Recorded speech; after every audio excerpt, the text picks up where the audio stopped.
Kahapon kasi nag-post si Ramon tungkol sa mga pasama-sama service. So maraming hindi naniniwala. Ngayon may pumunta ngayon. Ay, oo nga, meron. Di ba? May pumunta ngayon, di ba? Saan ba tayo pumunta? Fairview daw. Titingin tayo ng FC daw. Tara, let's go! Ay, sasakay! Sa Innova? Para cash tayo lahat?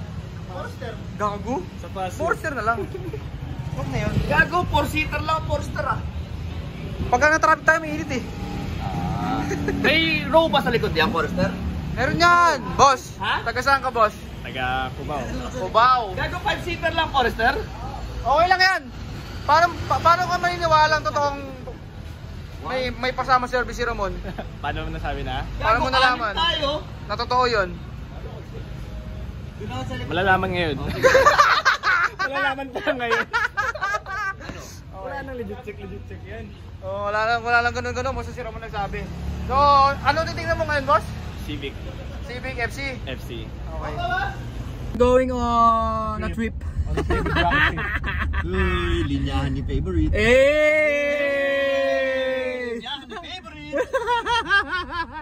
So, pupunta tayo ngayon sa Fairview, bandang Luzon, no? Titingin tayo ng sasakyan. Papasilip kasama natin si Sir.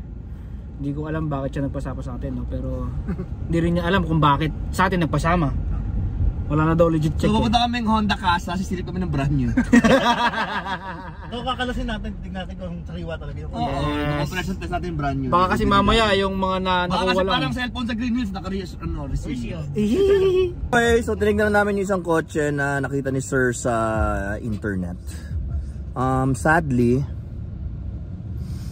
parang lubog man yun. Hindi naman siguro. Hindi naman siguro. Lubog ba yung ganun pag yung third brake light mo inaamag na? Pero ano, alam mo kasi pag bibili ka ng kotse tapos meron kang parang duda na lubog, huwag mo na ituloy. Kasi, for example, nabili mo nga yung kotse pero may duda ka na lubog. Putang ina, hindi mawawala sa isip mo yun. Yung peace of mind mo na, tangina, baka nga lubog to. Ganyan, kaya nagka-problema kasi lubog siguro to. Yung mga ganon.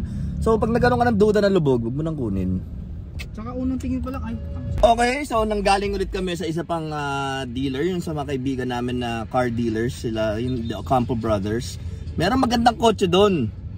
Bata, sariwa. Solo spec. Kaso medyo lampas sa budget ni client eh. So, okay, so nakabalik na tayo sa shop. Traffic. So, just to recap, ang nangyari kanina, tinignan namin yung kotse na nakita ni Sir sa internet, sablay. So, para sulit, since nasa area na kami ng Fairview, kinontak ko yung isang kaibigan ko na may yard. Meron daw silang dalawang FC doon. So, sinilip namin yung mga FC doon.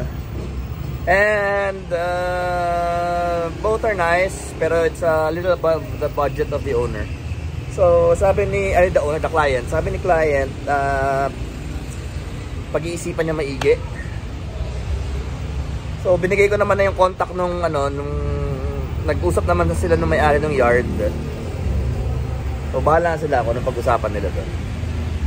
So, yeah. Did you enjoy, Gap? Did you enjoy? Sure. Traffic? Pakita mo? So again, if you're looking to buy a second-hand car and gusto mong samahan ka namin tignan, it's going to be 2.5 per day only. Kasamahan namin kayo. Kasamahan namin kayo. Amin pa kami.